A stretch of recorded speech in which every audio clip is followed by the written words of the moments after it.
Hey, I'm Nikki Gilbert Daniels, writer, performer, producer, and advocate. What up, sexy people? What up, beautiful people? Please forgive the technical difficulties. I don't understand why that is playing right now. I don't know what's happening right now. Hold on. Out. Where are we? What's going on? Why are we having issues? I don't know why we're having issues. Hold on. Something is going on. Something weird that has never happened before on one of my lives is happening. And I don't know what it is. Something is still open. Oh, well, we here. You know what it is? I'm so frazzled and so kind of in a space of, oh my God, did we just witness the change that America finally needs to see? I done had my cocktail sitting here ready to go. And I could not wait to get on here and talk to each and every one of you. I think what that was probably my IG. That's what that was. What's up, beautiful people on Instagram? Thank you guys for tuning in. Thank you for tuning in on YouTube. Thank you for tuning in on Facebook. And thank you for tuning in on Twitter. Wherever you're watching this, thank you for coming and hanging out on Nights with Nikki. Wow, I'm so excited. Don't blame it on the alcohol yet, because I ain't even had a sip. But you better believe that after tonight, baby, matter of fact, cheers to a job well done. Cheers to the reality that we are what? Not going back.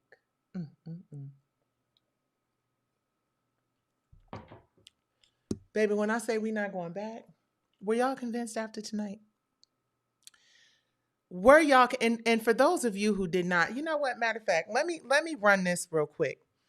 First of all, let me say to Kelly and Beyonce and Miss Tina Knowles, thank you on behalf of all the folks in America, Black women in particular. You know they don't like that when we say that too loud, y'all. But thank y'all for just representing in such a beautiful, authentic, real way. Y'all know I love me. Beyonce and Kelly can do no wrong. None of the members of Destiny's Child can do any wrong as far as I'm concerned. I remember meeting them when they were very, very young. And back in the day at Prince's Club, Glam Slam, you guys. And they met Brownstone backstage and they talked about how nervous they were about the show. And it was just really a beautiful experience to be able to give them some words of advice and right before they hit the stage. And now to see them excelling and thriving and introducing the next president of the United States of America. Baby, listen. Ain't nothing but God. But you might have missed it. So for those of you who may have missed it, Instagram, I'm going to let y'all hang out with us for a minute, right? Because the UDA tends to be a little abusive over there on Instagram. As you can see, there are 3 of you there now. But please come over to our YouTube channel. That is wirf.tv. That's probably what they don't like. Set up your own shit. They start acting funny. Come over to wirf.tv. I'm going to hang out with y'all for a minute. Hold on. Matter of fact, let me put this in here. Come to wirf.tv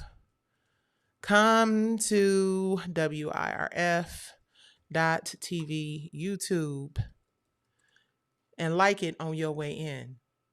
Holla at your girl. All right, because I don't know what they're doing over there, but whatever they're doing, it ain't so friendly as far as I'm concerned.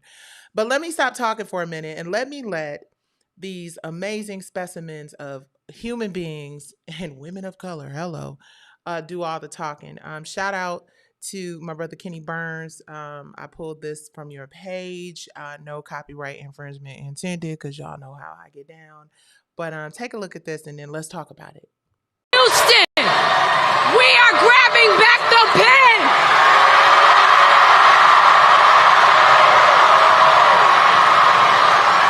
We are grabbing back the pen. That pen to forge a new path with Kamala Harris and Tim Walz.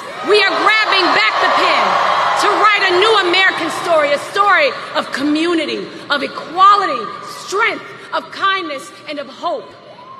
When I was a little girl, and I pledged allegiance to the United States of America, that meant something to me. That flag meant something to me. And today, that means grabbing that pen and casting my vote, as I already did 2 days ago, for Kamala Harris and Tim Walz.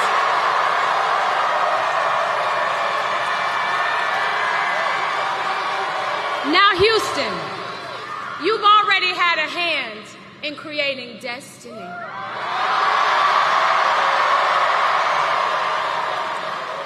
So do what you do and do this thing again. Let's go.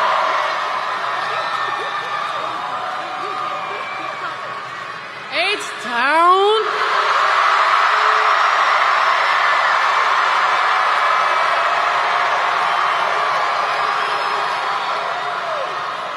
We are so happy to be standing here on this stage as proud country Texas women supporting and celebrating the one and only Vice President Kamala Harris.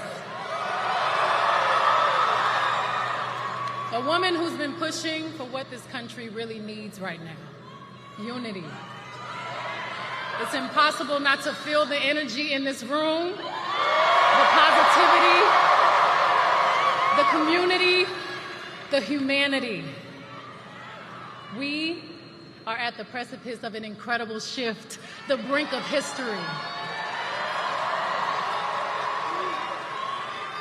I'm not here as a celebrity. I'm not here as a politician. I'm here as a mother. A mother who cares for children and all of our children living. A world where we have the freedom to control our bodies. A world where we're not divided. Our past, our present, our future merge to meet us here. Imagine our daughters growing up seeing what...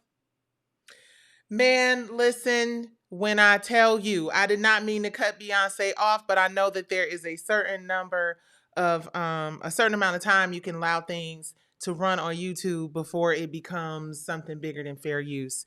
Man, oh man, oh man, oh man, when I tell you, I am so grateful that I am alive to witness what I truly believe is going to be the shift and the change that this country has been so desperately in need of for such a very, very long time. I'm rocking my Black Votes Matter shirt. So, you know, I'm trying to make a point here for all of you out there who have not had an opportunity to get your early voting done. It is imperative that you do so. I mean, you know, I'm not a political person, and you know, it's really interesting. One of the standout moments in this whole thing is when Beyonce said, "I'm not here as a celebrity." She said, "I'm not here as a politician. I'm here as a mother, and a mother who wants to make sure that there is a future for her daughters and for her children."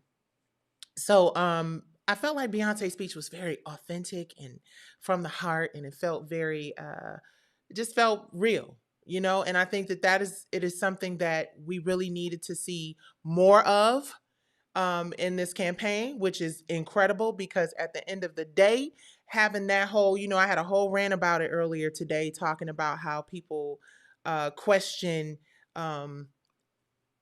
a person's roots or how Black somebody is or whether or not they're Black at all. And I think that it's ridiculous, and I think it's dumb. I said it. I think it's dumb. I think it's really dumb. And I know I've said that word quite a bit today, but there's a lot of dumb shit going on out here in these streets. And like Madam Vice President Kamala Harris said, there is a ton of okay, let me, if I'm going to quote it, let me make sure that I get it right. At the end of the day, we got work to do. We have work to do. There's a lot of misinformation out there and a lot of distractions. And she spoke to those distractions, and she spoke to us making sure that we are not distracted by the silly shit. She didn't say that, I did. And I think that it's very important for us to encourage every single person in our lives, in our families, to vote, because that is a really, really, really, really, really big deal this year. So we're going to talk a little bit about that. I got a special guest in here, my soror, who also is GM over at Worth TV. If you are not a subscriber at worthtv.com, please go over to worthtv.com and subscribe. We are a woman-owned platform, and we're trying to keep the platform alive, y'all. It's hard with all these things going on out here in these streets. But based on this rally tonight in H-Town, we got some big things coming. So we are only 11 days away from this election. Well, actually 10 days now, because the day is done. we're 10 days away from this election, and everything and the kitchen sink is on the table. So we have to make sure that we get out and we do that. And I'm going to talk a little bit about that with people that I think are really smart and have a whole lot more knowledge about voting and politics and all the other stuff than I do. Please, you guys, if you're watching me on YouTube, do me a huge favor and like it. If you're watching me on Instagram, the UDA is trying to shut your girl's information down. I don't know that in real life. I'm just kind of assuming it, but for real though. So please make sure that you share this video. If they bump you off, please come back, because if they bump me off, guess what? I'm coming back. I'm not giving up, baby. No way. Because tomorrow we going to have a black female president. Child, y'all better quit talking about that lady ain't black. Man, listen. And okay, let's talk about this a little bit. And then I'm going to bring in my soror. Thank you. Happy 30th anniversary. Thank you, Blessed Bands. I really appreciate it. Oh, let's be a little fluffy first. First of all, again, if you are watching me on YouTube, please do your sister the kind favor of hitting the like button. The reason we ask for people to hit the like button so much on these YouTube things is because it tells it kind of tricks the algorithm up a little bit, right? It really actually tells the algorithm that people want to hear and see something other than the ratchet shit that you see on YouTube every other day. You understand? No shade to, YouTube do be on some ratchet shit sometimes. But it does let the YouTube algorithm know that you are interested in what your girl is talking about. And I would really, truly appreciate you to give me a like, give me a thumbs up. Let the algorithm know that you find this interesting. So, Twitter, what's up? I see y'all. Twitter. Don't forget that you can also come on over to YouTube. Haven't quite figured out how to monetize Twitter. I'm glad y'all watching. I appreciate it, right? I'm sure some of you were sent by them people. But hello, everybody. Everyone is welcome. Please make sure that you please share this video. So let's talk a little bit about, well, first of all, let me invite my guest. I have a guest in here tonight. I have a guest that I love very dearly. And I'm going to bring her on in here. On Instagram, you won't be able to see her. In fact, when I bring her in, you'll just be able to hear the conversation unless you go from Instagram to YouTube. So if you feel froggish, then go right on ahead and leap on over there. Hello, my love. Hello. Hi. Hey, everybody out there in YouTube What's land. up, beautiful people? So I feel like I'm being disrespectful to the people on Instagram. What I'm going to do, IG, I'm going to go live from my phone so you guys can still hear, because right now it's looking kind of crazy. All right. So I'm going to, I'm going to end this video now, and then you guys go over to YouTube and check us out on our YouTube channel. YouTube is WIRF.TV. WIRF.TV. All right. We'll see y'all over there. Yes. Because it's going to get good. Oh, believe it. All righty. Okie dokie. Continue without IG. Well, first and foremost, thank you for coming, Soror, to hang out with me tonight. I said, this rally was fabulous. This was a good one, wasn't it? Yeah, so I caught a couple of snippets. It's just like, we talked about Kamala today, actually, for our first episode of season 2 of my podcast, which will be debuting on November the 4th, which is a Monday, because we talked about double standards in politics. And of course, we had to talk about Kamala Harris and what's going on with this election race right now. We talked about the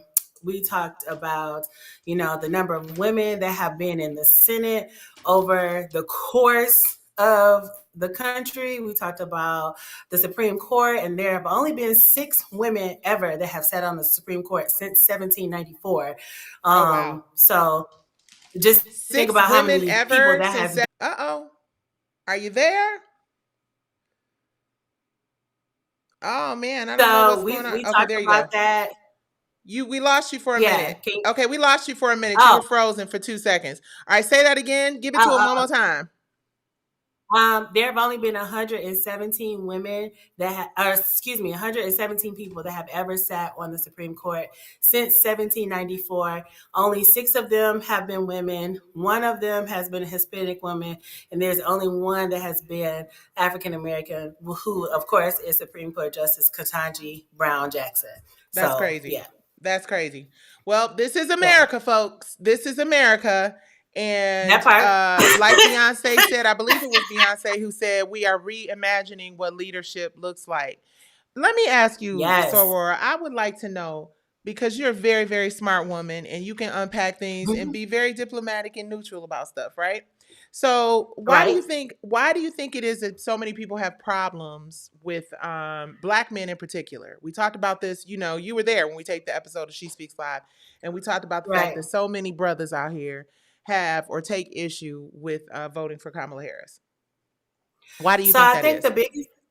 The biggest thing is that there's this misconception that she put all of these Black men in jail, which is just not true. Right. So if you did just a little bit of digging, which most people don't want to do, they just want somebody to tell them what it is, and they don't go check out and follow up on their own, which is fine too, I guess. But she had this program. Instead of sending people to prison, she put them in work programs, rehab programs to help them get their lives back on track, as opposed to sending them to jail, because we all know that when you send somebody to prison, that isn't always the best form of rehabilitation.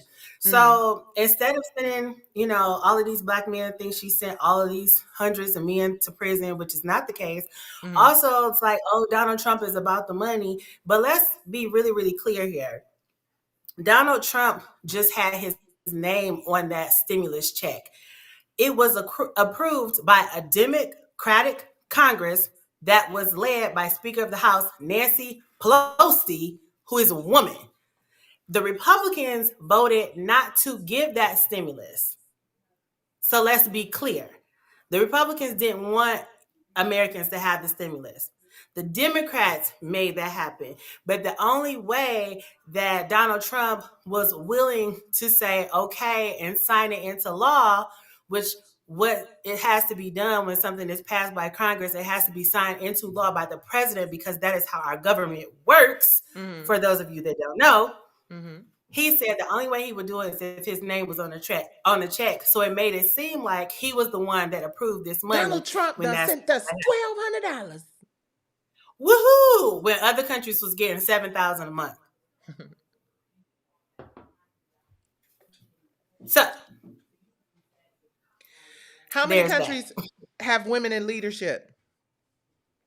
Pretty much every progressive nation in the world has had a woman either be their president or prime minister, except for the United States of America. So we're behind the ball as far as that's concerned.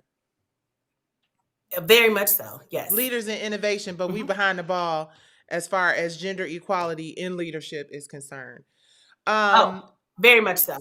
Very much so. For people, it's a lot of people out here. Let me put my glasses back on. It's a lot of people out here who don't understand what her policies are, not because she doesn't have policies, because I'm about to read you the policies that are listed on her website.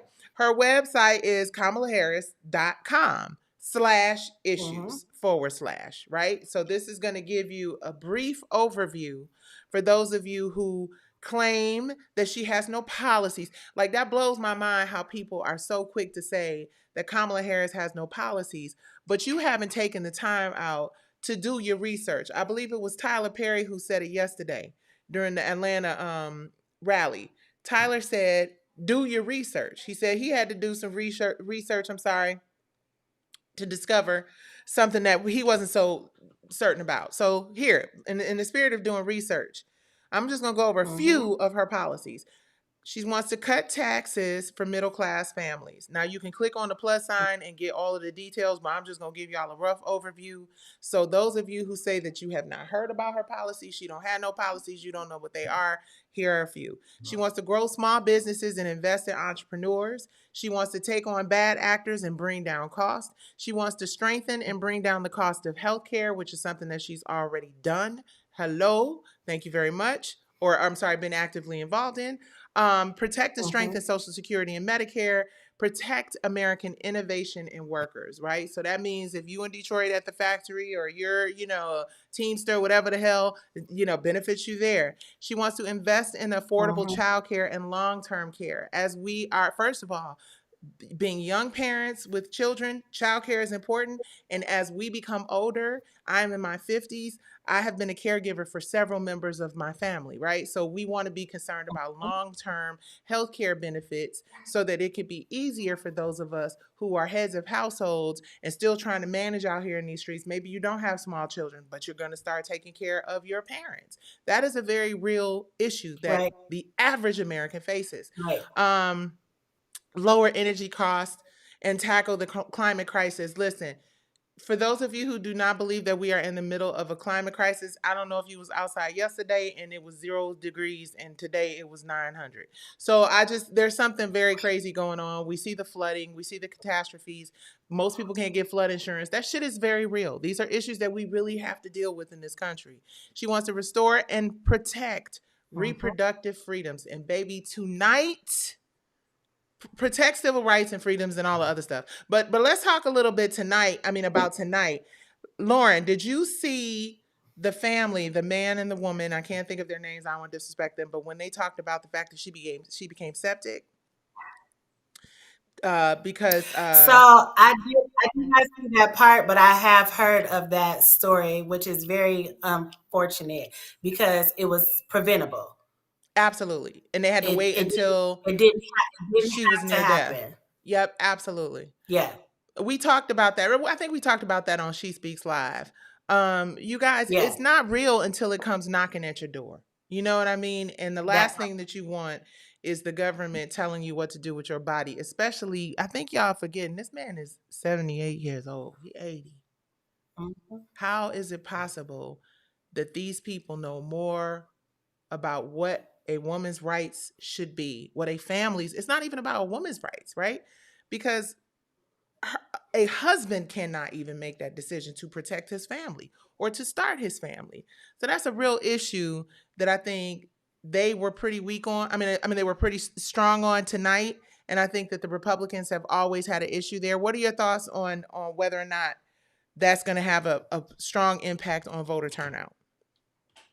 Reproductive rights. Well, I think it depends on who you're talking to. There are so many people that feel like a woman should not have control over her own body, or that, a fetus is a person, when in actuality, a fetus is not a person until it takes a breath, according to the law and according to medical professionals. So when you say you have to protect this fetus, okay, you have to protect the fetus, but what about the person that is carrying said fetus? What about the mother? Like, all of these cases are starting to come out ever since Roe versus Wade was overturned, of these women that have been passing away or having these near-death experiences because they need a medical procedure to be done, which is aborting a fetus, but they don't get them done because the doctors will not do it. There are 41 states in this country that have abortion bans. 41. So that is the majority of the country that have abortion ban. I think it's like 8 or 9. I just looked up these statistics today, but they are on the census website, census.gov. But it's 9 states, I do believe, that have 6 weeks. If you are more than 6 weeks pregnant, you cannot have an abortion. That's Most ridiculous. of them are southern states. That is These ridiculous. women are dying. Yeah. Dying.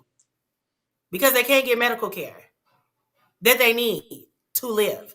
So you rather have the mother and the fetus be dead as opposed to just a fetus that's not viable. Or, people would say, it goes for showing that's what they know.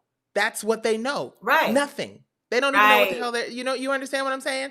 Like, and what was this whole thing, like aborting babies at 9 months and shit he said during one of the debates? I'm like, what are you talking about? First of all, that is killing. That is technically killing somebody, and no doctor in their right mind nobody is doing that. Nobody is doing that. Put it up for adoption.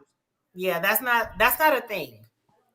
That's not a thing. Not a thing. It's delusional. It's delusional, Donnie. So just like his conversation about Detroit. Now, Detroit stand up. Detroit stand up. Let me tell y'all something. Let me tell y'all something Detroit. about Detroit. Hello? This whole conversation about if Kamala Harris becomes president, the United States will start looking like Detroit. Well, that's not such a bad thing because I don't know if you've been to the D lately, but Detroit is They looking haven't incredible. been. You said what? Yeah. They Detroit, haven't been there. They don't know. Clearly. I'm like, what Detroit you talking about, baby? They don't know. Because Detroit is on the come up. Please understand. And we're outpacing so many other cities. So please, the Lions about to do it, the Tigers about to do it, and everything else in Detroit is about. It's a winning season for the city. But more important than anything, Detroit is a city that represents overcoming adversity, a city that represents started from the bottom, now we here, a city that understands what 1,000%. resilience is about, what that Detroit Hustle. grit and that Detroit hustle and that Detroit That fight is grind. about. Right. Yeah. Please, my husband was telling me there's so many Detroit people on YouTube right now that are just so compelling to watch, right? And on social media, Detroit is just really winning in a lot of spaces. So I think that it's ridiculous and it is ill-informed and he needs to do his research, which he has not done. But there is a very, look, Mon said, what up, doe? Exactly. That's what we talking about. Right. Did you see Kamala Harris ads about Detroit? No, I did not see her ads about Detroit, but you're going to have to send them to me. There is a great one. I'll send it to you. There is a great one about Detroit that is narrated by Courtney B. Vance, who is a Detroiter. From Detroit. Woo, woo. I love it. That mic is so lit. I was just like, because at the end of it, he was just like, fuck that. And I was like, yes. Oh, he said, fuck that? See, that's what I'm saying. It's a whole thing. Okay, so let's talk a little bit about that. Okay, wait, hold on. Okay, I'm gonna go back to that. Before we go back to that, let's get on to our brothers out here and why Black men are taking issue with voting for Kamala Harris. Allegedly. Another thing, because not all of them are. It's partly because she's a woman, so that sexism part is a big thing. It always comes into play. A lot of men don't think that women can be leaders, but it's just like if you grew up in the 70s, 80s, 90s, and you grew up in a single parent household, 9 times out of 10 you were living with your mama or your grandmama, a leader. Mm-hmm. Like your mom, your grandma was running the household, working, paying all the bills. Make sure you get to school on time. Make sure you had stuff to eat. Make sure that the bills was paid. Leading, running things. Period. Black women in general, they're like, you want us to do everything else under the sun, but you don't think that a woman can lead America. You're tripping. Man, listen. Let me tell you something. When something happens in your life, tragic, exciting, you want to celebrate, you want to cry, who you calling? Your mama, your nana, your auntie, your wife, your sister, your big sis, your big sis, your little sis, your girlfriend, right? Your wife. Exactly.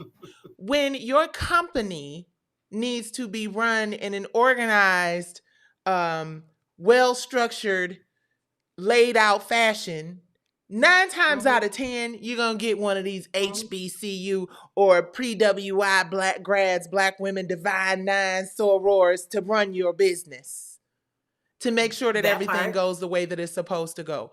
When you are in a hospital and you want a nurse to come on and have some bedside manner and really make you feel a certain way. So from corporate America, from business, entertainment, the whole 9 yards, women have the ability to run the ball. We have had, how many hundreds of years? Is it 250 yet? Almost 250? 250 years of men, since there have been men as presidents. So since the beginning, but I think it's like two what? 1776. Okay, well then, 1776. Okay, well, that's a long ass time. My point is, for those who don't know, and those of you who are on the fence, and those of you who have concerns about whether or not a woman can run the country and whether or not a woman can lead, first of all, she's overqualified. She was a DA. She's a prosecutor. There's so many other things, right?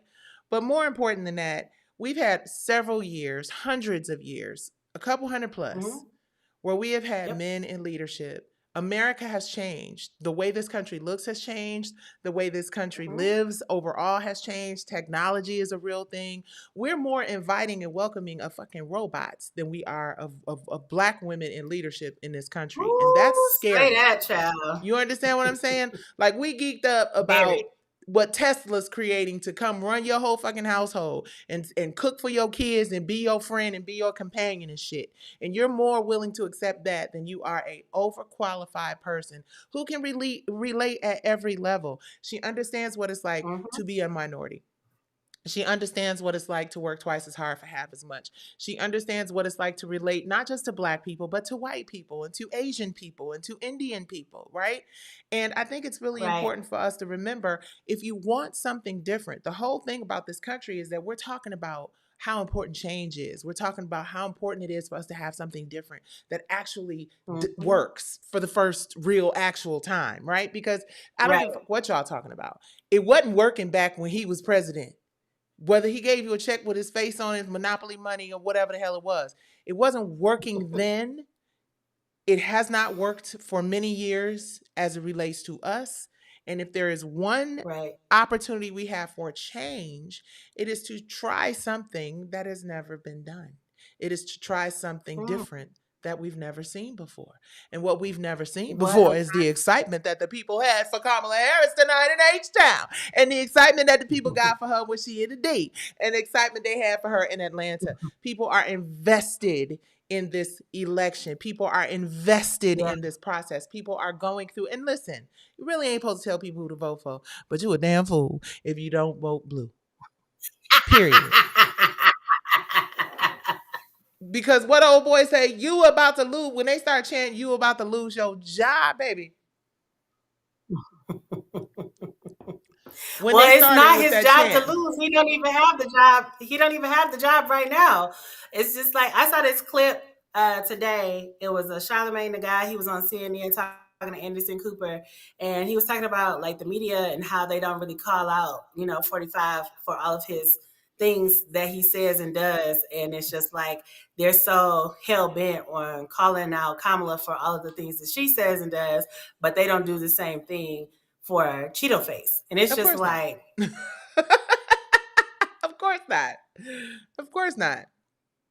Come on now. Yeah. Like, this fool was telling people to drink bleach to get rid of corona. It's a whole thing. And it's like this, think about it, guys. Let's just think about it. You want 78 angry, set in his ways, never really had to struggle, nepo baby, can't really relate to people unless they up here, or 60, vivacious, fit, mentally, spiritually, emotionally, got a plan, go-getter, knows how to, and this is the thing that really blows my mind. People have this concept that because she's a woman, she go somehow be soft around the edges, right? Nothing about that woman says soft around the edges. Two things that she said that made me realize that she was body and ride is that if you come up in here, you're going to get shot. That part. And that she's going to have the most lethal military force the world has ever seen. She is a cop. She's not a cop, but you understand what I'm saying? That is her background. Yeah. Right? Yeah. So she understands. That's where she comes from. That is where she comes from. So she understands. She just doesn't. And fearlessness is not masculine. Fearlessness is a spirit that goes either way. You understand what I'm saying? Right. Like, there are things that women endure and things that women can bring into situations that men can't. And obviously, there are many things that we would prefer men to do. Like, they gotta try it. No, I'm just like, no, so much more than that. Can you help change this tire on my car? Right. And I feel like we're not in that. Christine kind of said it best when she was like, me men, me strong, you woman, you weak. That caveman mentality. Because that isn't the war that we're fighting. If there is going to be a war in this country, and I'm not speaking this up, but if there's going to be a real attack, a lot of that is going to be digital, right? Electronic somehow. You understand what I'm But saying? it already has been digital, and that's hello. Look what happened with Verizon a couple weeks ago. Right. And people was losing their service all across the country. It's happened with AT&T. Look at Yep. what happened with Delta Airlines over the summer Yep. when they was just like canceling flights left and right because of their technology that went down. I mean, it happened with my bank. It's just like Bank of America just had an issue. The Yep. technology attacks are already here. They already happened. And technology to save us from technology attacks doesn't require brawn. You know what I'm saying? Or weaponry. You know what I mean? It requires intellect and strategy and being strategic and more proactive than reactive. And it's a lot of people walking around here acting like 2-year-olds talking about they want to run the country. And nobody wants a 2-year-old mentality running the United States of America. It's dangerous and it's not going to end up good for anybody. So now let's say things like I have words, I have my best words, I know words. When you say stuff like that, it's just like you sound like an idiot. Okay? Man, listen. He really is giving. It's crazy to me because sometimes I really question whether or not he's like schoolyard bully, because it's really like on some other shit. But that's what it feels like. Anybody out there who is questioning, hi IG, I just brought IG into the conversation. Hello Instagram, hello. I brought them back on my phone. We are on the Worth.tv YouTube. Matter of fact, let me put this on here right now so you guys know where to come. Yeah, come on over to YouTube. Come on over to the YouTube channel. So Lauren, talk a little bit about what we can expect on, while I'm doing this, talk a little bit about what we can expect on your first episode. What you talking about? So this season 2 of my podcast, The LB Show, go follow us at LB Productions on Instagram. We have a webpage, lbproductions.com. Season 2, we are talking about double standards. So we are talking about double standards in politics, double standards in academia, double standards in sports.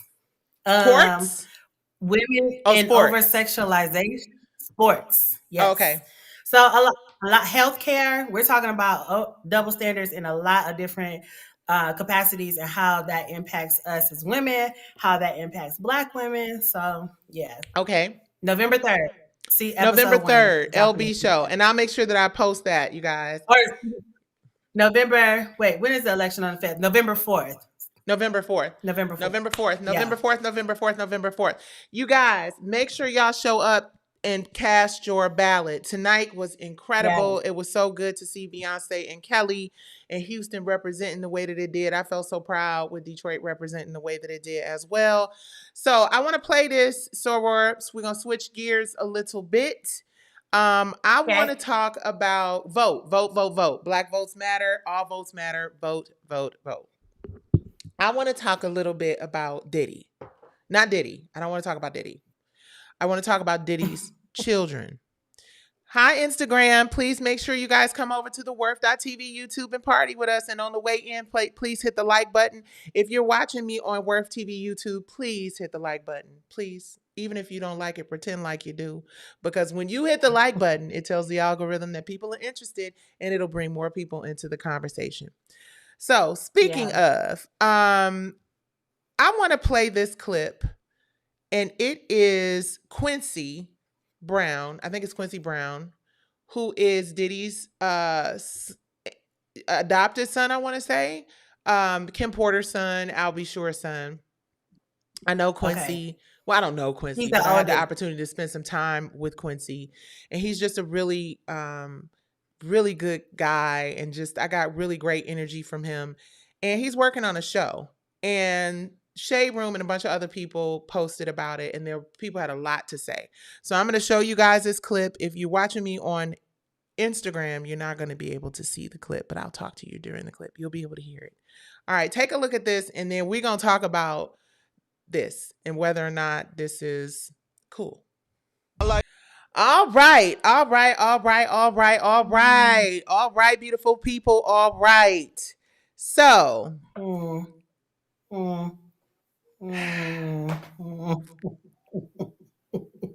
What do you think about that, Soror? What are your thoughts? First is screaming privilege. So there's that. Your father is You said it's screaming privilege? Yeah, oh, for sure. Really? Okay. Yeah. Yes. I mean, look at the lineage of where he comes from. Like you grew up with, your stepfather is a hip hop mogul. Your father is a R&B, legendary singer from the 90s. And, your mom was a model. Mm. So it's giving privilege. Okay. It's giving privilege. Let me try Yeah. to unpack that. What about it is giving privilege to you? So when you look at, and this isn't in general, but Okay. when you look at any child that comes from a situation where their parents are celebrities, that is the lifestyle that they know and that they are accustomed to. Not necessarily the money aspect, although that does play an intricate part of it because it is a big factor for you having the ability to do whatever it is you want, to figure out what you want your life to be on your own time, as opposed to saying you got to go to school, you got to go to college, figure out what you want to do while you're in college, get a degree, and then, like most other people, have all of this debt and figure out, what you do with life next. When you grow up in a certain lifestyle, your worries are not the same, and your um, real life experience is a little skewed because all you know or all you maybe grow up around is the benefit of your parents' hard work, not your hard work. So it doesn't feel the Well, same necessarily. that could be relative, because I think most Mhm. kids grow up benefiting from their parents' hard work, right? No matter where you come from, I think you benefit Well, somehow from your okay, parents' hard fine. work.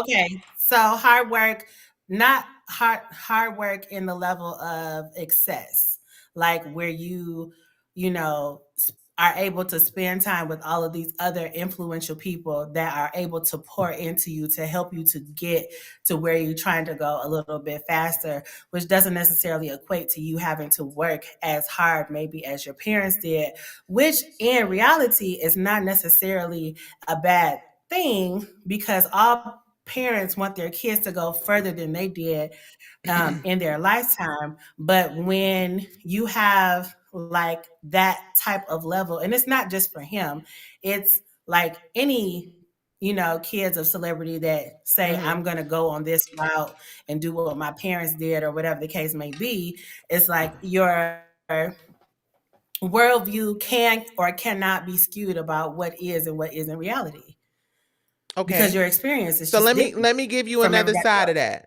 I received what you Okay. said. I got you on that. Let me give you another perspective on that. So I think that there is something to be said for a quote unquote celebrity offspring or celebrity kid to take it Mm-hmm. upon himself to want to create something that he has ownership of, something that he has Mm-hmm. control of, a narrative that he can say, hey, listen, this is my life. This is my family. You think you know, but you have no idea. And this is it from my lens. This is it from my perspective, right?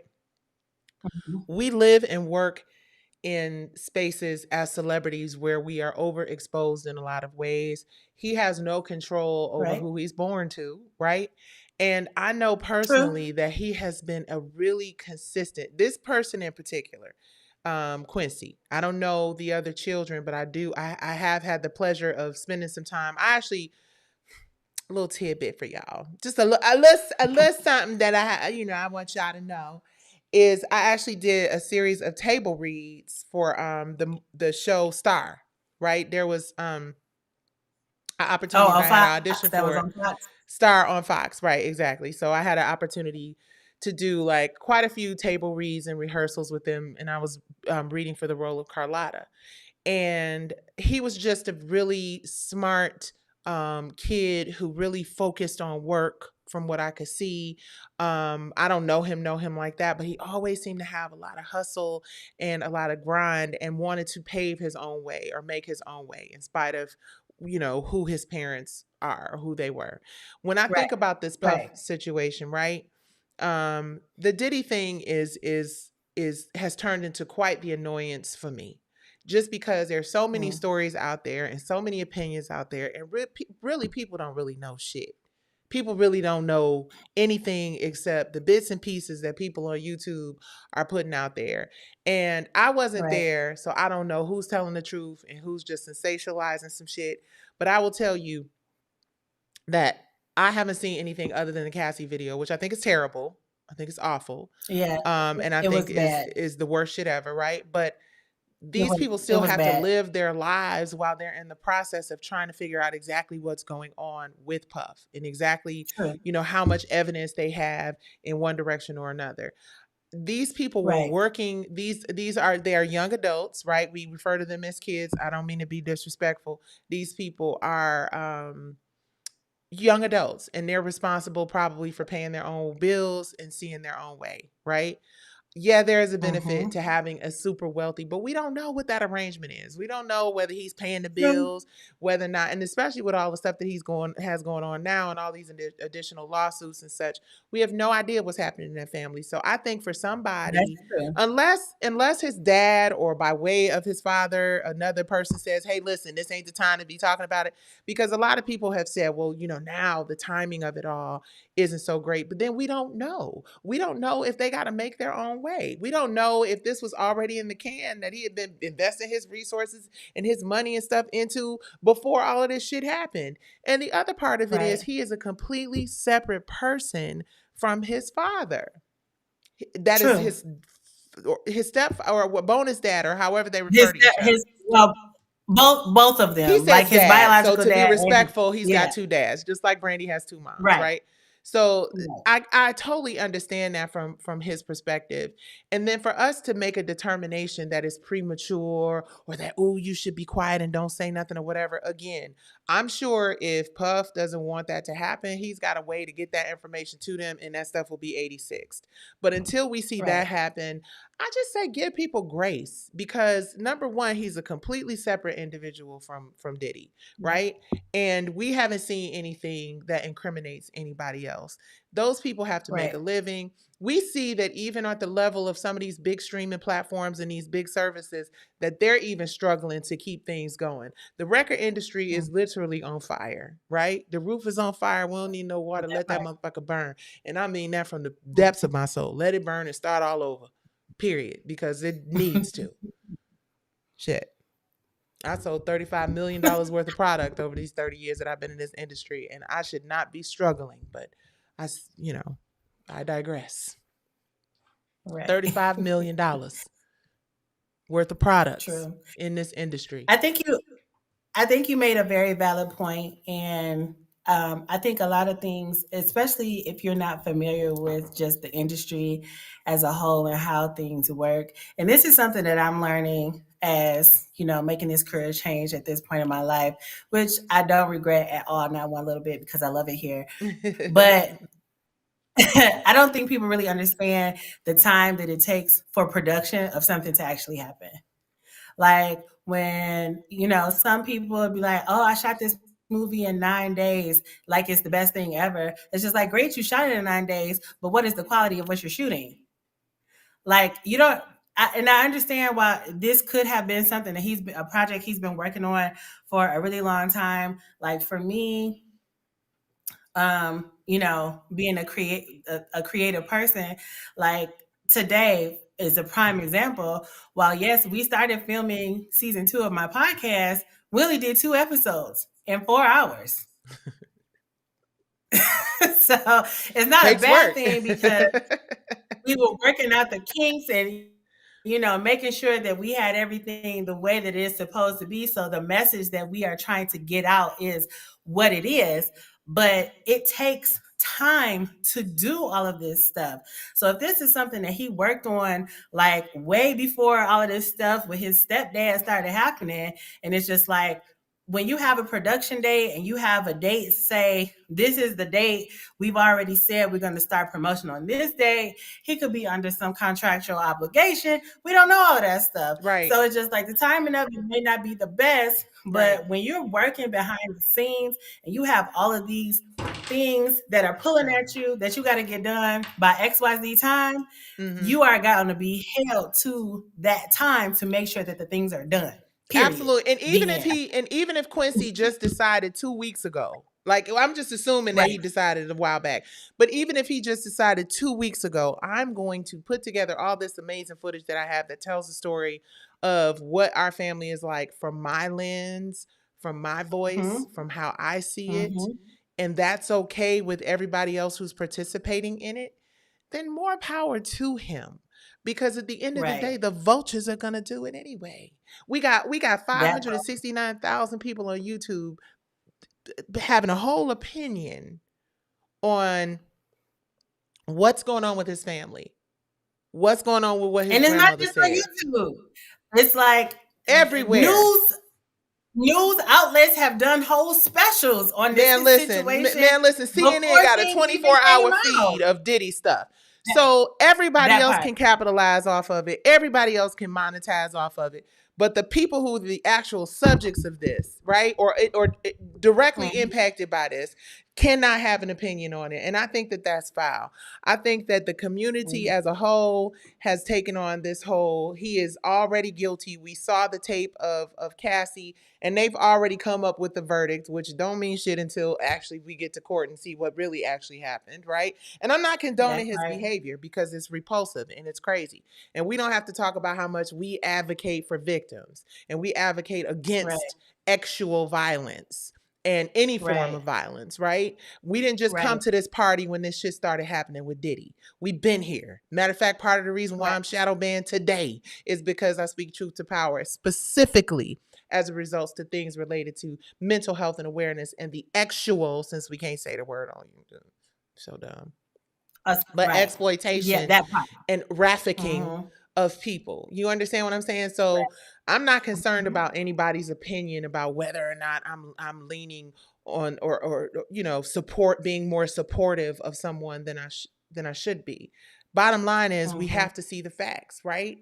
People have formed an opinion without seeing the facts. And I think that once more of the facts come out, I think once we see more of who was actually involved in this, other enablers, other high profile people who participated in these alleged debauchery, whatever it is, they are going to be held accountable in a court of law, which is all that really matters. The court of public opinion is great for getting the information out. Trust me. I'll be the first person to let y'all know what's going on with this case against Stars, Lionsgate, and P-Valley, because I do think that what the public's perception and perspective on things is important. But I think when it comes to these children, young people trying to make a way for themselves in the midst of a terrible storm with their parents, and then and think about it from that perspective too, guys. Not only is his bonus dad or his stepdad, in this situation, his biological father is in a situation, and that, like, I'm not even going to touch that because I love Albie Shore and respect him, and I don't know what happened, and I'm believing every part of his story because why would he lie? But I also understand that must be a horrible situation to be in, specifically for him, to have your biological father here, your bonus father over here, and your mother is not here. So and I think, not to mention all of the other children that are involved in this situation, 2 of whom are still minors.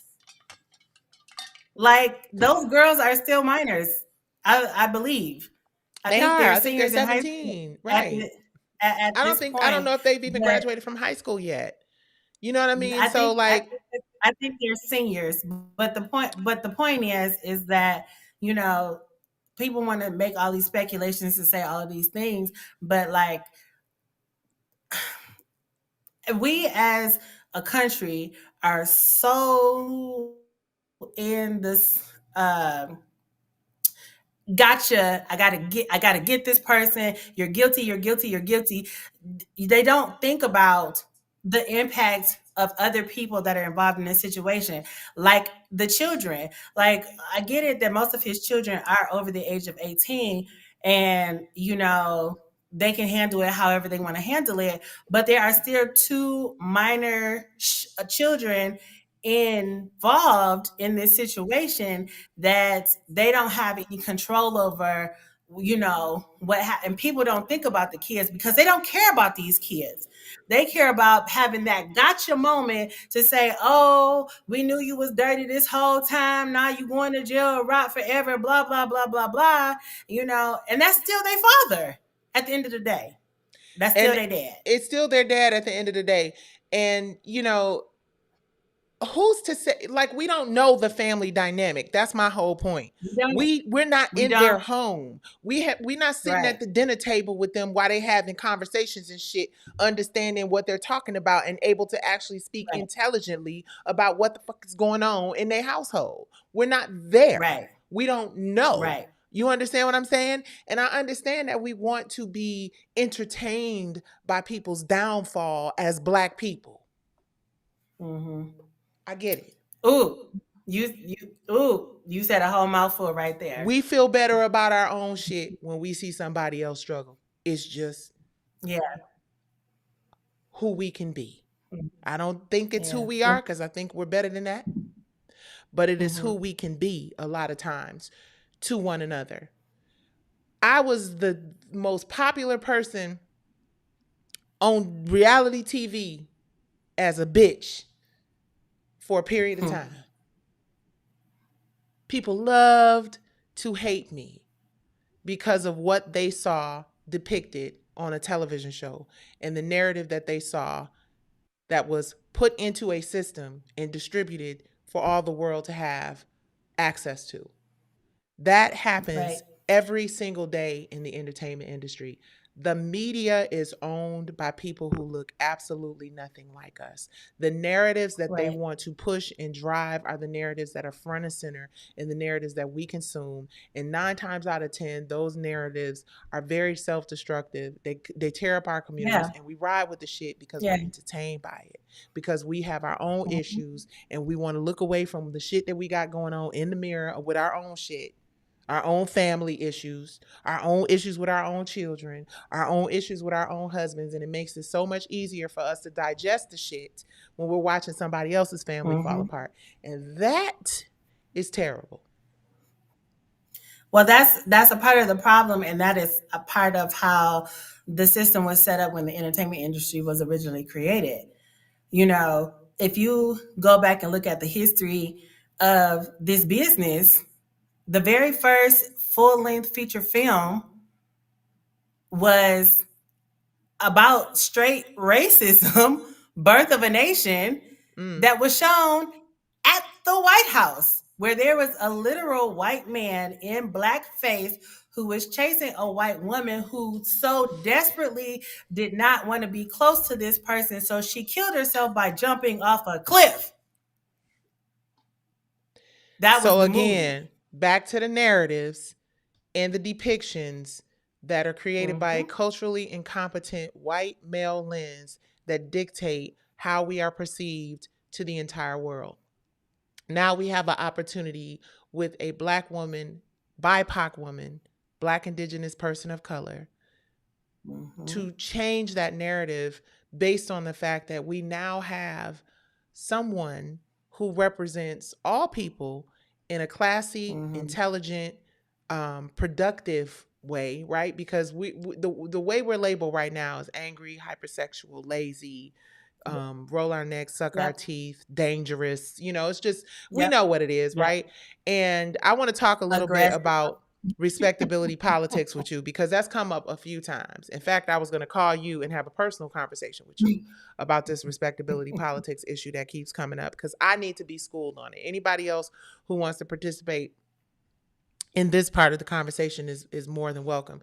Let me address this, because I noticed this comment. Sheba Army Brat said, I just watched the 30. Oh, no. That's not the one. I'm thank you for that. She said, the sons have their own problems. The girls are the only ones not weird at this point because the sons are named in a lawsuit. So let me talk about that real quick, right? Thank you, Sheba, and thank you, Sheba, for watching the Brownstone 30-year anniversary. If you love me, I'm gonna talk a little bit about that too. But let me talk about named in a lawsuit, right? You guys, anybody, you can sue a ham sandwich. You can put a claim together against some air if it made you choke and it was toxic, right? You can sue anybody. You can put anything in a claim. You understand what you can say? Anything. You can say they knocked me down the stairs, they flipped me over, they threw me outside, they put me in a car, and they closed the door and they drove it into the ocean. You can say whatever you want to say. And you have to prove this in a court of law. If you're lucky enough to get to a jury,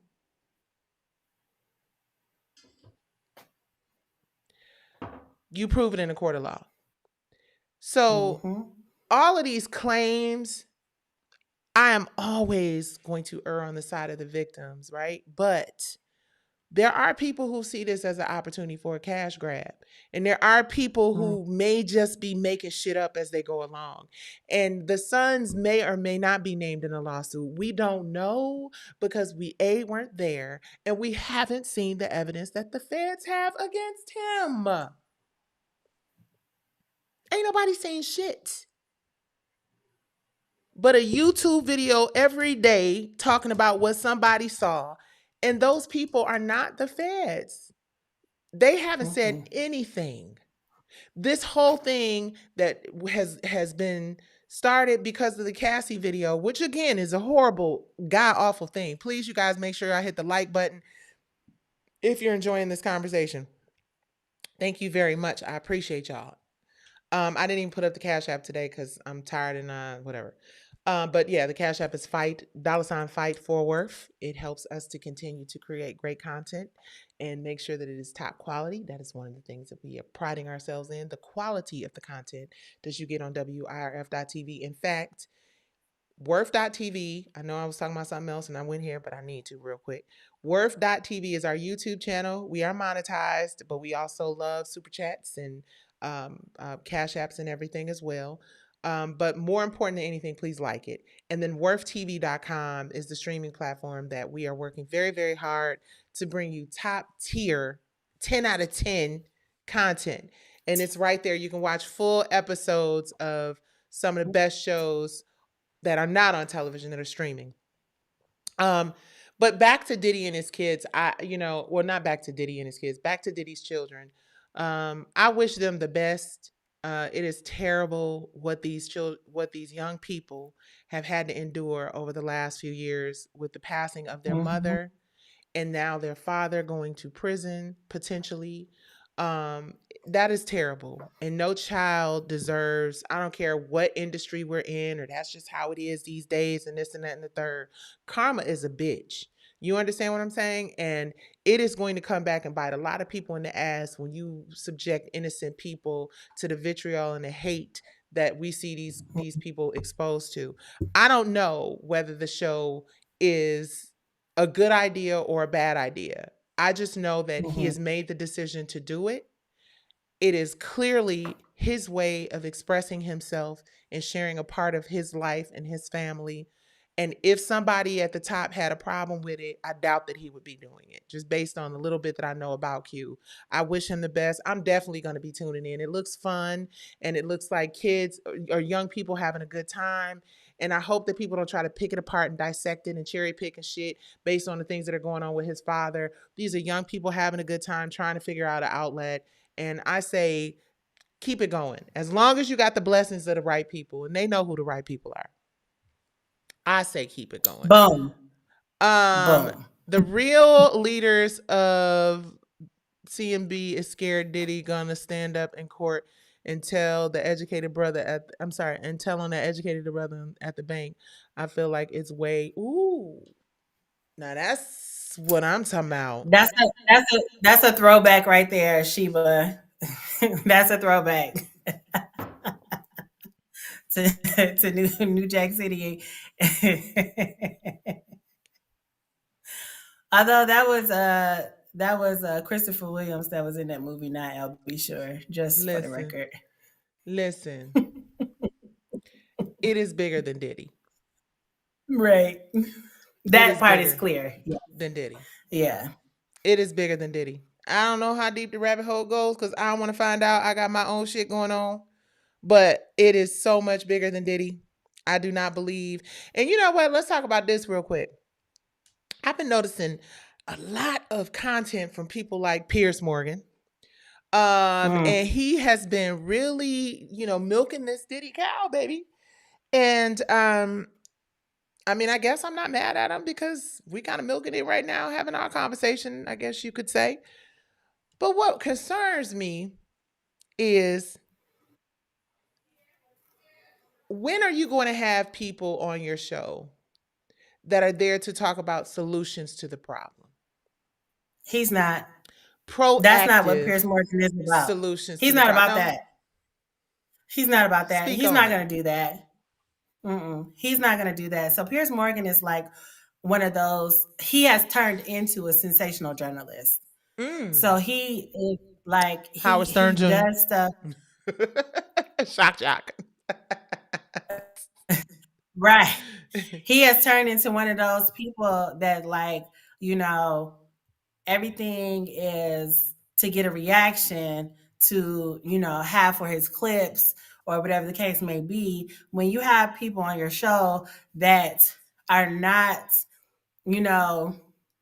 all the way credible because they may or may not have been there, or you have people that are just like speculating because they're in the industry or they were around during that time period and they heard whispers or rumors, that's where Piers Morgan is. I really think Piers Morgan is still mad at Black women because of Meghan Markle. I'm not gonna lie. What? Refresh my memory on that. So they used to date. What? In like the 2000s. Piers Morgan used to date Meghan Markle? Are you serious? Yeah, and then they broke up, and then she leveled up and married Prince Harry. So wow. Oh wow.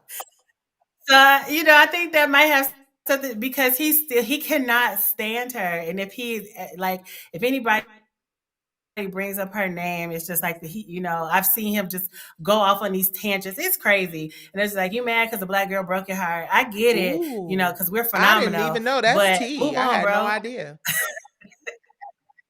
Oh, it was very public. It was Tell me it was something very public I don't know, girl. I wasn't paying no attention, I guess. After her and Prince Harry, like, it was, announced that they were dating and then they got engaged and stuff like that, he used to be bashing her on his show. And like, she's what I noticed? I have noticed watching him. I noticed watching him that he doesn't respect women the same way he respects men. I was watching a show that he did. It was 9 hours ago, so I don't know if it was yesterday or today, but they had a makeup artist that was working with Diddy and Kim Porter and I think Cassie as well. And obviously the girl was a little shook up and she kept saying, he was asking her all of these hard questions and shit. And she kept saying, well, I don't know. Like, I can't answer that. And he was like, well, would you testify against him if he goes to trial? And she was just basically, what she was, I guess, trying to say is, yeah, I saw the Cassie video, was horrible. She was actually there. This girl was actually there. And she was basically trying to say, I want no parts of it. You know what I mean? Like, keep my, I don't want no parts of it. And I think she was saying that she saw the abuse, but some of the other allegations, like the allegations about the little kids, I need to see what the feds got. I can't believe that it's just a lawyer saying that all of these terrible things happen and those charges have not been added to his whatever his list of charges are. Like, right now we're hearing somebody say it's a 9-year-old and it was a 13. You're hearing all this stuff on YouTube, like all this stuff. And like the headline is 13-year-old and all this stuff, right? That is dangerous and irresponsible if you don't know what you're talking about. And I think the girl or the woman who was the makeup artist on Piers Morgan today, I think what she was trying to say is, I didn't know about that other stuff, right? Because I think everybody was super shocked to hear about these kids. Whether or not that is true remains to be seen. And that is my point. And I guess I got a different perspective because I've waited 4 years for my day in court, right? Diddy ain't been in jail for 4 months. That's my perspective. I've had to wait 4 years for the court process to happen to be able to get to trial. Diddy hasn't been in court for 4 months, and everybody has made a determination that it's a done deal and all these things actually did happen. And I'm not going to do that. But you And don't know. The thing about the justice system in our country is that it's slow. Number one, I mean, granted, if it's something federal, like his case is federal, they're not. The feds are pretty thorough when they're doing their investigations, and they don't bring frivolous charges. So if they have something viable and they have that evidence to charge him with, okay, that's what they did. But I don't like it when people add extra shit that isn't necessarily there or hasn't been proven or hasn't even been charged. Like, don't bring kids into it, because I live in an area where, like, Michigan is a high trafficking state. mm-hmm. Ton of Because kids go missing in Michigan all the time. We talked about yeah, that, but go ahead. because we border another country. Right. So, like, we border Canada in multiple areas in the state. And because we border another country, it's so easy to get across to Canada, and a child can disappear forever. So when you say all of this stuff and you're like, well, he did this with kids and he did that with kids, and there's no proof of that or there's no charge of that, that is something that really bothers me, because leave the kids out of it. Especially, if it's not true, and you know what? Take that shit to the say feds. That's what I'm not. That's what. See, this is where it starts getting crazy for me. If you have victims who maybe not, who aren't children now but were children when this happened, instead of you reaching out to celebrities for settlements, why aren't you reaching out to the cops? Because there's no statute on that shit. You understand what I'm saying? Because they want money. They don't want if it's something like that, they want the money. They don't want the person to go to jail. They want them to pay them to be quiet. And that is a problem. Like, where are your morals? Who raised you? Just saying. But I mean, the culture, the culturally incompetent culture. Because here's the thing that everybody needs to be concerned about as it relates to Diddy. He's been in this industry for, we just celebrated 30 years of If You Love Me. We'll hallelujah, thank you, Jesus. So glad to be here. Sold $35 million worth of products still. Whatever it is, he started with Andre Harrell in the early 90s. So the culture, what people are learning when you talk about who raised you, the culture raised a lot of us, right? The music, the clothes, hip hop, gangsta rap. And that is something. So let's talk real quick, and then we're not gonna make this super long-winded, but let's talk a little bit about respectability politics. Okay. Because respectability politics has come up as an issue in a few conversations that I've had, and I really want to learn how to be better about this, because I've said it before. Hold on, pull this up now. I've said it before, and I'll say it again.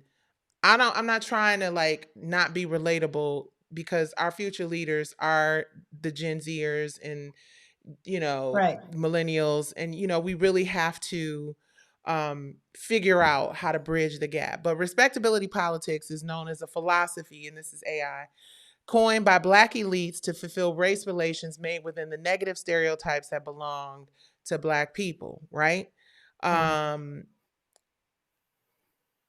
have a really big problem getting a clear understanding of what you can say today with, let me just keep it all the way real with you. The new Meg Thee Stallion video came out today, right? Okay. I haven't seen it, but I'm a Meg fan. I before she even became popular, I remember seeing a video with her like performing and just in the street performing in Houston, and I was like, oh, she's dope. My cousin actually referred me to her before she had a deal. And my point is just, I am tired of seeing Black women drop it low and spread it wide and show their ass in bathing suits in every single video. Titties out, ass out, I could sit on that thing and spin. And I know you guys, I have a problem. Let me admit, I have a problem being judgy about that shit because I'm tired Right. of it. You understand what I'm saying?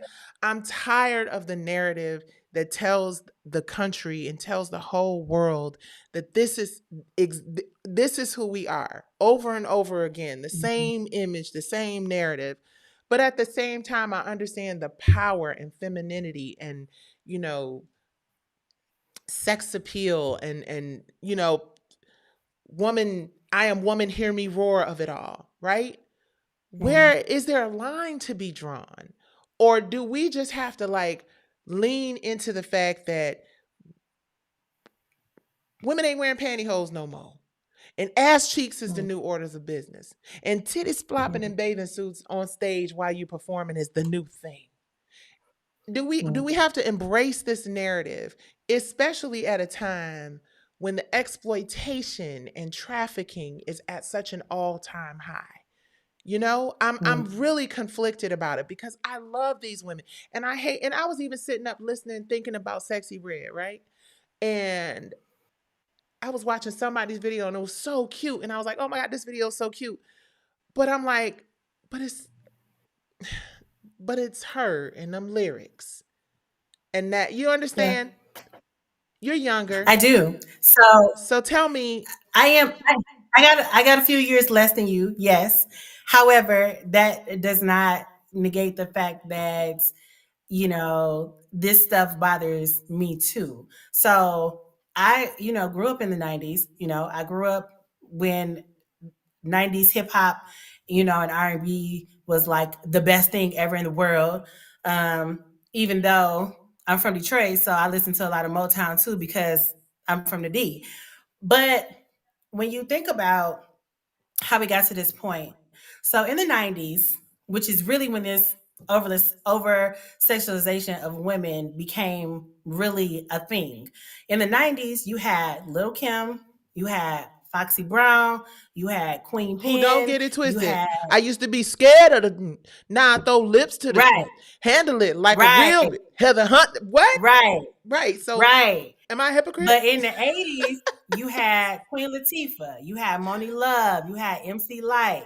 Salt and Pepper changed their whole image and style up in the 90s to become more sexy. And then you move on to the 2000s and you have artists that are saying something, that is not always talking about the same thing, like Eve. And then here comes Nicki Minaj, and she really changed up the whole game, which I get it, but it's just like I only want to hear so many times of how good your pussy is, because otherwise I really don't care. You're not saying anything that's of substance. So for me, the issue is with a lot of these female MCs is that they're not talking about nothing. Like, I love Rhapsody, okay? Please Oh, Don't she's Cry, dope. Oh her yeah, new she's album. fire. Yeah. Oh my gosh. She has this song on her album where she is talking about dealing with a relative that has Alzheimer's. I can relate to that because I've been through that. A lot of people have been through that. She has this, song where she's talking about she don't know if she want to be with a man or a woman. I get that because that's where a lot of people are in life. She's not always talking about sex, sex, sex, sex, sex. And that's what a lot of these young artists, that's all they talk about. Like Cardi B is very entertaining. I find her to be quite hilarious. That's I'm the not whole gonna thing. We lie. find these women are hella entertaining. And I guess that's my shtick, you Like, know? it's there. You're more than you're more than your body. Like, you can do more than just get on, shake your ass all the time. Like Megan Thee Stallion, I am a fan of Megan Thee Stallion, and she got some songs I just be like, yeah, I'm feeling that. But it's just like it has to be more than one or two songs. She has this But song. she also didn't I she think also graduate from medical school? Isn't she also, not, a woman with a she natural body? didn't Like there's so many other things. I she just didn't want to graduate see from the medical school. elevation. She said what? You said Yeah, what? she didn't graduate from medical school. Her degree has something to do with medicine. I think it's in like health management or Oh, public okay. health or something like that. But she Okay. does have, like, she graduated, she has a bachelor's degree. So, which is more than you could say for a lot of the other female MCs that are out right now. Like, she was out touring and going to class at the same time. She went to Texas A&M, for those that don't know. So it's just so like she's educated. you The point is can. that she's educated and beautiful. She is. She is. And it's just like you can do more. Like Megan Thee Stallion has, talked about her love for anime and all this other kind of stuff. You can do like the song that she has where she's singing in Japanese. You can do more. She's singing in Japanese. Megan. That's my okay. So let's take the onus off of the artist for 1 second. Okay. Because there is something called, or was something called, quality control back in the day. And that was a very important part of an artist's career. You had to go before people who would actually listen to or review. My dad was actually quality control for Motown Records back in the day. And one thing I can tell you about having quality control, and I think there's actually a management company called Quality Control. I think they're a hip hop management company. But one thing I could tell you about quality control and artist development, people who went through that process of artist development and quality control, you're still listening to them 50, 60 years later, right? We celebrate 30 years of If You Love Me, not because we was dropping it low and spreading it wide, because we had put work and effort into being true artists and really being creative. And I think that what has happened is we've allowed record companies and corporations to dictate and determine what works and what sells. Someone said, I think it was Sheba that said, sex sells when all else fails, right? And then here's another really interesting comment. It's sad. It's what's selling. The opposite is out here. It's just not consumed. The opposite is out here. It's just not consumed at the same. I'm trying to see this message and I can't for some reason. It's same rate. At the same rate. Okay, exactly. And the issue I have there is that I say this all the time. Companies do not advertise and market products that people don't want. If people don't tune in, if viewers and listeners turn away from the trash, these companies will stop serving it to the consumers. It's just that simple. We are so caught up in glorifying and amplifying a stereotype and a narrative that has been created by a when I say created by a culturally incompetent lens, what I'm saying is, Nikki, not always. Lotto, what do you mean by not always? Because some of the stuff that's out there has been created by Black women that are extremely popular. But okay, but let me say this. The reason why Black women are creating it is because that is what is being marketed and sold to the masses, right? So the onus is really on the public, right? The control, the distributor has the control. The person with the purse strings and the money, because there's like this, someone said down here earlier, let me give credit where credit is due. Dwayne said, it isn't promoted at the same rate. It's not promoted because the consumers, the people who watch it, the people who consume it, have decided this is what we want to see because they're watching it and they're subscribing to it. And as long as they're telling the corporate American that this is what they want to see, then they're going to start replicating and duplicating that. They're into imperial capitalism. Their whole thing is, we don't give a shit about your community. We don't care about your generational wealth and wellness and wholeness and all of that other holistic ways of fixing the community. If your people tell us that they want this, we're going to give them more of it. It's just like crack, drugs, sex, rock and roll, all of that shit. The minute that the public says we've had enough, it's time to turn a corner. It's time for something different. And they start demanding better quality entertainment, better quality content. And and by demanding that, it's not getting picket signs and going no Roger, no rerun, no rent. Demanding it means that you are turning away from it and turning towards your Lauryn Hills and your Rhapsodies and all these other really dope ass people. Because no company is going to keep promoting something that people are not eating and consuming. So the consumer has the power to change the narrative, period. You can't tell somebody, that's the whole thing. Sheba says, we tell them to stop rapping about sex, but the ones that don't really, they don't sell much that day. Exactly.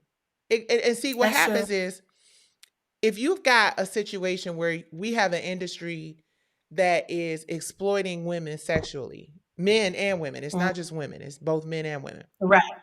If you got an industry where they're being exploited sexually, and we're talking about trafficking and we're talking about drugs and baby oils and all this other stuff, why are we leaning into sexually exploited, images that continue that narrative, that perpetuate that story? Why are we still pushing sex, drugs, and rock and roll as a narrative when the top of the mountain has a sign on it that says sexual exploitation and trafficking and all kinds of other things live here? And we still got people going up that mountain with a "I'm a hoe, I can drop it low and spread it wide" sign on their back. Well, it partly goes back to who's running, who's at the top of the company. That's number one.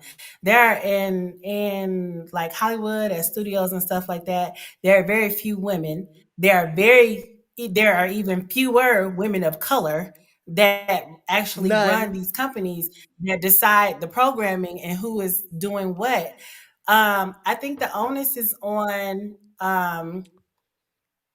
it's multiple people that have a hand in some of the things, like, because when reality TV hit the way that it hit, reality TV really took off when the entertainment industry as a whole was on a strike. The writers were on a strike. You don't need a writer for reality TV because you're just watching people be themselves in the beginning. Reality TV was way different when it first started compared to how it is now. Now it's way more structured. There are storylines that are clearly being told, plots, all of that type of stuff. But if you look at how reality TV was way back when, baby, it was like the Wild Wild West. But we're putting this on air because our writers are on strike. So we don't have anything to put on TV because the writers are on strike. And Right. then the actors went on strike. And it's all about So it's just like, capitalism. Yep. so when you have all of these things, okay, we need to put something together to fill our airspace because we still got these commercial ads that we need to run that have already been paid for. And then over time, the system has evolved to say, okay, now we're going to have a little bit more structure in the stuff that we're doing and the type of program that we're putting out. But for me, my issue is, in general, like with shows like the whole Love and Hip Hop franchise and the Real Housewives, all of them, every city, which that is Andy Cohen's doing, and Basketball Wives, where ain't none of y'all married to basketball players, so it really should be like Basketball Ex-Wives and Girlfriends, but I digress. It's like, the hip hop, Love and Hip Hop, and the Basketball Wives are executive produced by two women. One of them now who is a first lady of a church, but you still putting out this show. It's like, But let me explain something to you. Mona Scott and Shawnee O'Neal don't have the power that a lot of people think they have, the same way Faith Evans and Nikki Gilbert did not. At the end of the day, they are figurehead. The same way, if you ask Katori, go ask Katori, let's try a little experiment. Ask Katori, how does she own or co-own P-Valley? Does she have the power to control the narrative and say, no, we're not going to go left, we're going to go right? Mona Scott can't tell them people, no, we're going to go left, we're going to go right. It's Shawnee O'Neal can't tell them people, we're not going to go left, we're going to go right. Same as I could not. Black women who are labeled, Mariah Huck is another example. Mm-hmm. These shows, every last one of them, the final say comes from the top of the food chain. The people who run and make decisions for the network, not the people who created the shows. The network is always going to make the decision that is about their bottom line. It has nothing to do with making sure somebody's story is weaved together well. It has nothing to do with making sure that somebody isn't left looking like a crazy over-the-top bitch. It has nothing to do with making sure that somebody's children someday won't grow up and be embarrassed and humiliated by the actions of their parents. It is all rooted in one thing: money, viewership, eyeballs. And that's the unfortunate part of, and so it's like, to bring it back to like the respectability politics of it all, because respectability politics it can fall into so many different places in our society of where we are right now. Mm-hmm. Given the fact that, there is a lack of melanated people of any kind, not just Black people, but Hispanic people, Asian people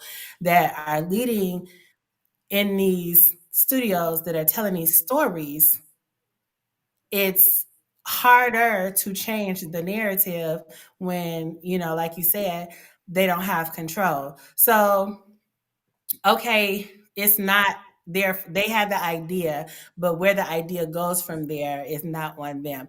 I understand that. And, being behind the scenes, I totally get that because I see behind the scenes and how behind the scenes work. And trust me when I say, if you're not in the entertainment industry, behind the scenes of how you think it works is not really how it works. You have no Let me idea. just say that. You have absolutely no idea. It's drastically Reality different. TV It is the is fakest shit ever. drastically And I'll tell you that. And that's another really Yeah. interesting thing. When we start talking about liquor and we start talking about, remind me to go into this liquor conversation, but I want to answer Dwayne's question real quick. The question is, did you ever feel pressure to be sexier with your image or try to break into pop? Yes, indeed. I spent a big part of my career crash dieting, taking diet pills. I tell the story all the time of how I came home to Detroit one day and my mother opened the door and was like, are you on drugs? You can talk to me, babe. Are you doing drugs? And I was like, what? Are you crazy? She was just like, you look sick. And I got real extra skinny and it just didn't work for me. It there's no feeling like being judged for your appearance when you so desperately want to be judged for your talent and your mind and your abilities, right? It's a really difficult journey. And I had a hard time adjusting to it. It put a chip on my shoulder. I had a ton of insecurities. I was always figuring out ways to look better. You know what I mean? Be accepted more. And it wasn't until I realized my husband had a lot to do with me, like really settling into the reality that I needed to focus on being healthy, physically healthy first, and then everything else would fall into place. I'm never going to be an extra skinny person. You know what I'm saying? But I could put the effort into being healthy. And as I started to put the effort into being more healthy physically, it started to manifest, in a lot of other ways. Else. Pop, no, never felt the need to go pop, right? That was never really my bag. But here recently with this new Brownstone single and the direction of the album, we definitely want to go more global, right? R&B market is suffering right now. Dates are getting postponed and canceled and shrinking and, so we definitely want to expand our audience and our reach. That's part of the reason why with the new single, If You Love Me, which is on all platforms, link in bio, just click that link. Just click that link. Just click that link. But we want to do something more fun and upbeat and more global. So no, haven't always. Maxie wanted to be more in the pop or EDM dance space, but I never really had that. But I definitely feel like, getting a more global audience is good. Sheba says that is why I like how 50 be strong. Armish Showtime. I think you mean Stars. Yeah, I really want to see what's gonna go on over there on Stars now that Big Meech is back. It's like Big Meech, Larry Hoover. What? Big Meech is out. What else, guys? So respectability. I want to go ahead. Mm-hmm. I want to say something about what you just said about the whole, because the body image thing is like a very real thing when you are living in this entertainment world. Mm-hmm. So for those of you watching that haven't heard the theme song from R&B Divas, the original version is called Loving Me. So the song features Faith and Nikki and Monifa and Selena. And Kiki. And Kiki Wyatt. And so I have like so many things on my shuffle. And the song came on and I was just like, oh yeah, do do do do do. And I was just like, the lyrics is what hit me, because it's one of the lines in the song. I'm paraphrasing right now, but you say, I was doing good until you told me that I didn't look good because of how my body is or whatever. The messaging is that's what it is. It's just like, and I'm good. I can be beautiful at any size that I am. And that's something I think that we as women, especially Black women, because a lot of Black women have natural curves of natural big boobs and hips and thighs and booties and all that other kind of good stuff that people pay for. And it's just like, damn, I didn't realize, on this level that this is because I think about when that song came out, when the show came out, which was in, the 20 teens or whatever. I'm just like, well, shit. Selena talk about her skin color, and I was just like, Selena is not even that dark skin. You know what I'm saying? Like, okay. But to think about how this industry in America in itself is so like European centric looking focused that beautiful, intelligent women question themselves all the time to the point that they are making themselves sick by over dieting or all this other kind of stuff and not living a healthy lifestyle, having all these surgeries and stuff like that. When people are out here paying to get what you got, full lip, big boobs, a fat ass, you know what I'm saying? And people pay for that stuff, and that's the reason why it's so important when you talk about that song and when you think about Lauryn Hill, and any Lauryn Hill record. Man. Those positive mantras, those positive lyrics, those positive words, they can change the world, right? Because you change the perspective that women and girls too, because she's always on that tip. India.Arie, yes. There's so many dope ass artists. So I hate what Jill Scott is another one. Queen Latifah, come on, like stop playing. Yeah. And I hate that. Speaking of India.Arie, real quick, I have to speak on this. I feel like what happened with Spotify and India speaking up about, being an artist and a creative and how important it is for her to have control over her narrative and her music and stuff. I think that is part of the reason why we have been missing really incredible artists like India and so many others, because we are uninspired by what we're hearing on the radio right now. We're uninspired by the art that is being put up front for all the world to consume. We don't feel like there's a place for us, right? Which is part of the reason why I had to really psych myself up to get into this new Brownstone, not just the single, and we're doing an entire album. And I had to kind of, change my thinking, as opposed to feeling like, fuck this industry. I don't want to be a part of this anymore. I'm done with it. I'm tired of these people.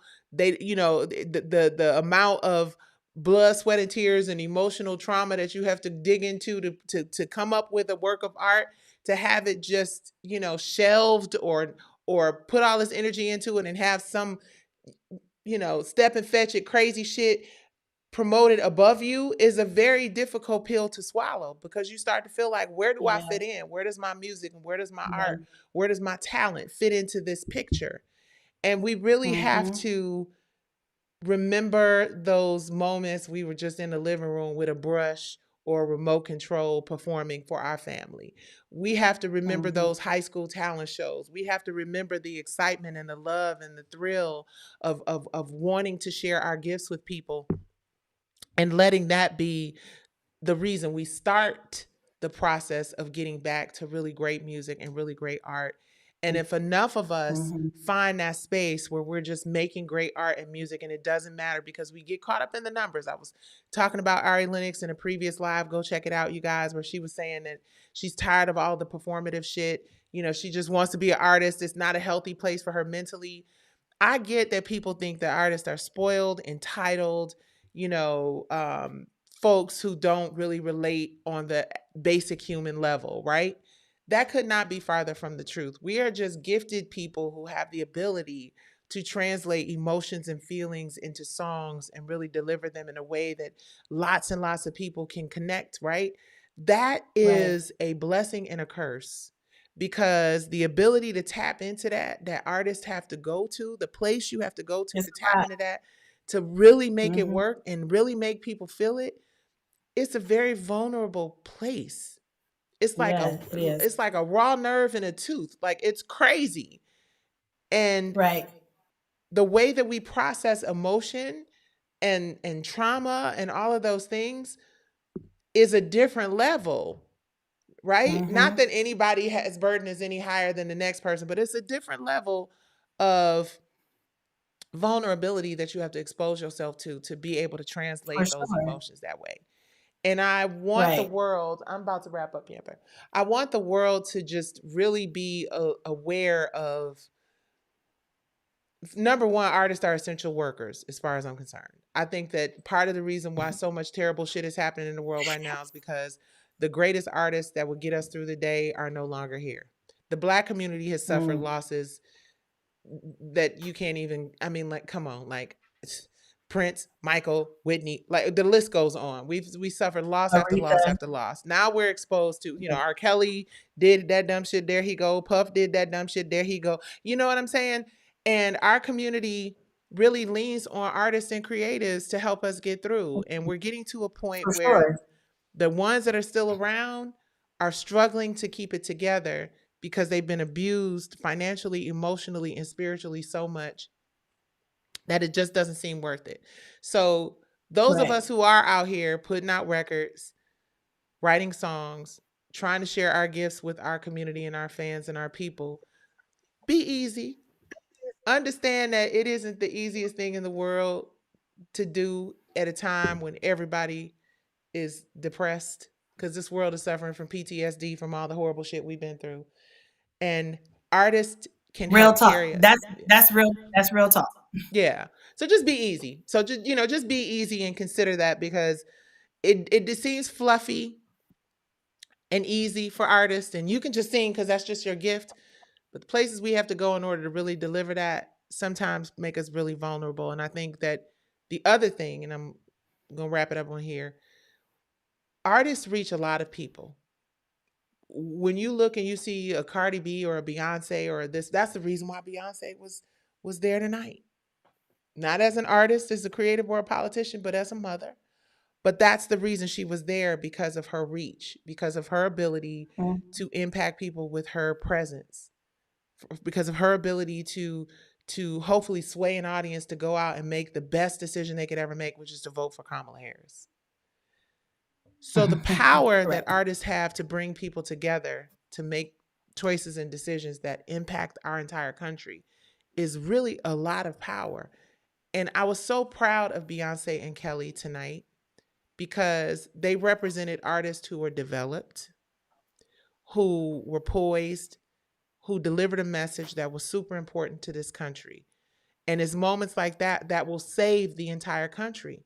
So when you start thinking about, and by save the entire country, I mean, hopefully Houston, the whole of Texas is going to go out and vote for Kamala because of what happened tonight. Partially because of what happened tonight. That's the hope. Yeah, that's the hope. Because who showed up and what they asked folks to do. And if they do that, and Kamala, when they do that, and Kamala wins and becomes president of the United States, you're going to see how quickly this country changes for the better. So think about your artists and your creatives as more than just entertainment. Think about them as bridges. Think about them as, connectors, right? People, translators, right? And treat them better, because the Black community is losing so many people in entertainment. Yeah. And sports and entertainment is how we build generational wealth and wellness in our communities. That is a fact. That people do. There's a lot of business folks doing big business things, but the highest number of billionaires and super wealthy people come from entertainment and sports. Protect those gifted ones, because we are messengers.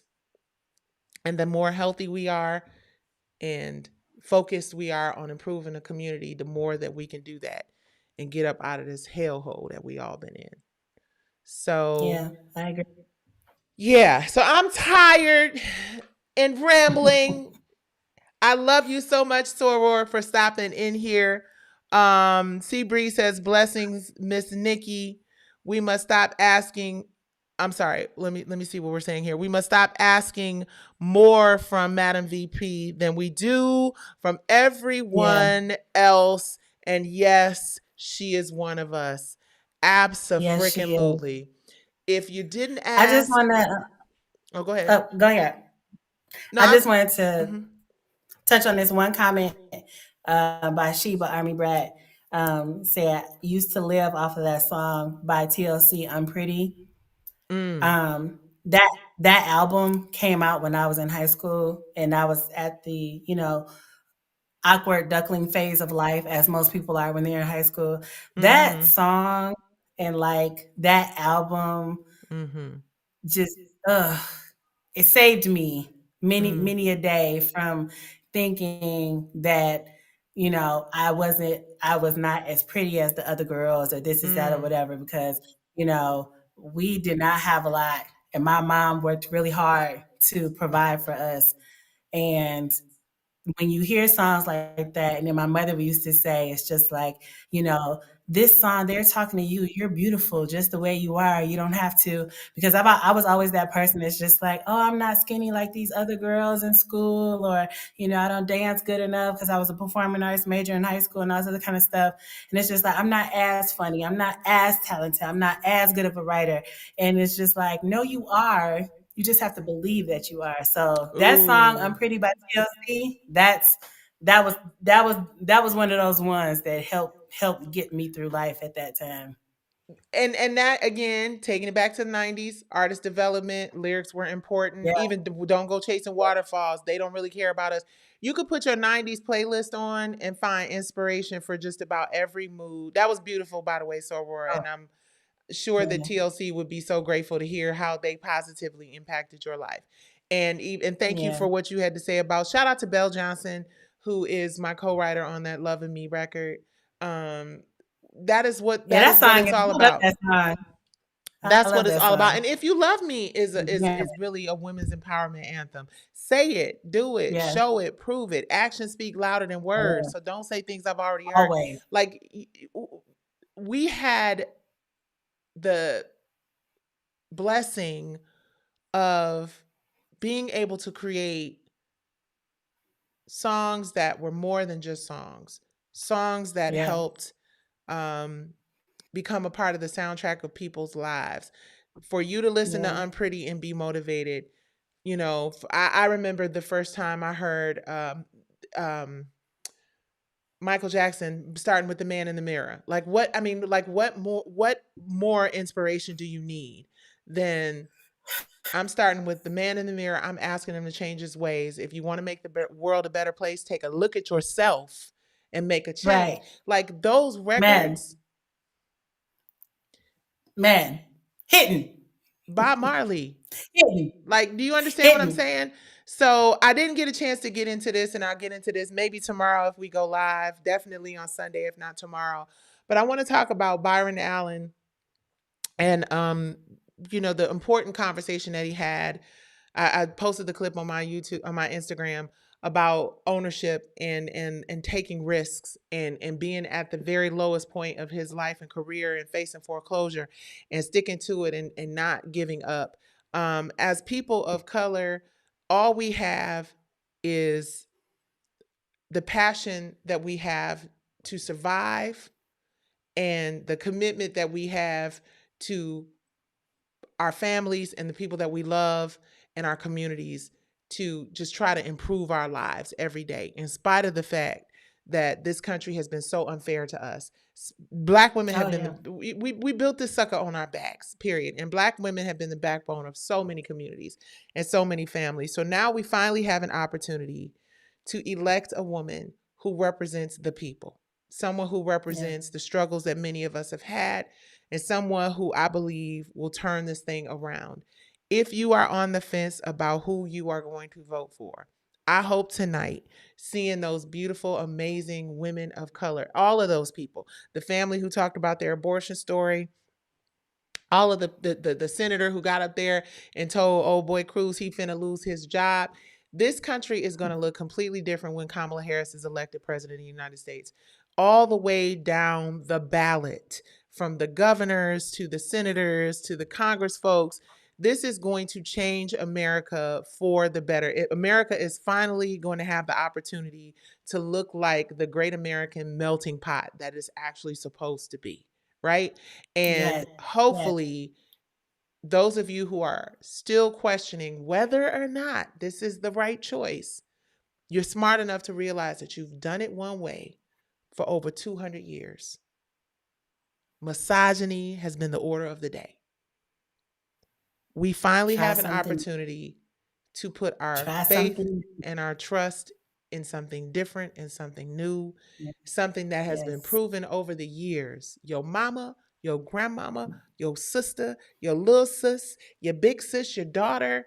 Think about what this says to all of them, that anything is possible. And Beyonce said it. There's going to be a difference, a change in leadership. I wrote it down. Reimagining what leadership is. And one thing that she said, and I will leave us on this. Beyonce said it's time to sing a new song.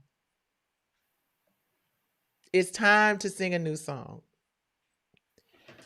It's time to sing a new song. Let's go, people. Freedom. Freedom, freedom. That's the song we're singing. And Kamala Harris is going to be the lead singer in that group. So tonight was special. A little discombobulated, but special nonetheless. You guys, please log on to all streaming platforms and download Brownstone's new single, If You Love Me, 30-year anniversary edition. If you're watching me on YouTube, please hit like. Please hit like. Please hit like. It means more than you know. And if you're watching me on Twitter, thank you so much. And make sure you guys tune in. We're having a live viewing party December 5th. 2024, December 5th, 2024 is the day that I am going before a panel of not one, not two. Mr. Owl, how many licks does it take to get to the center of a Tootsie Roll Tootsie Pop? A one, a two, a three. Three judges.